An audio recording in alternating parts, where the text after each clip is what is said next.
what does a collection like this signify to you? What does it tell you about the collector? Well, it's my understanding that Anthony is a scientist, and it makes sense because this is a die variety collection. So it's taking the early tens, which are one of the great coins in the history of U.S. Coin mintage, and doing each of the die varieties. So it's all the way from 1795, okay, the first U.S. $10 gold piece, to 1804, in which then they stopped making tens. So there were no $20 gold pieces at the time, so this was the international payment coin along with the early fives. And this was real money at the birth of our country. And each of these dates has varieties, and Anthony has one of each.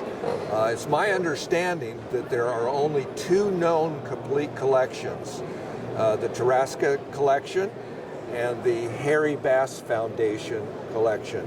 So this, when it's sold by Stack's Bowers in the August ANA convention in Chicago, will be as far as I know, the only time a complete die variety set of early tens has been sold at auction.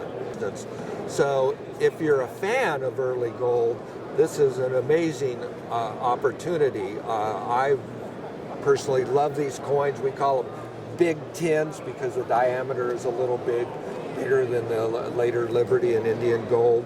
And all the way from our first $10 gold piece to 1804 at the birth of our country, the quality of each of these coins, they're not all Mint State 65 because they don't exist in that high a grade. But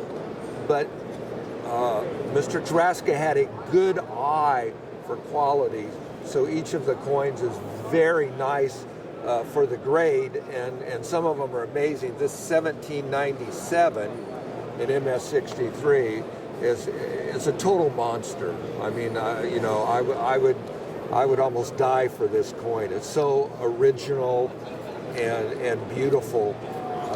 It's an exciting collection.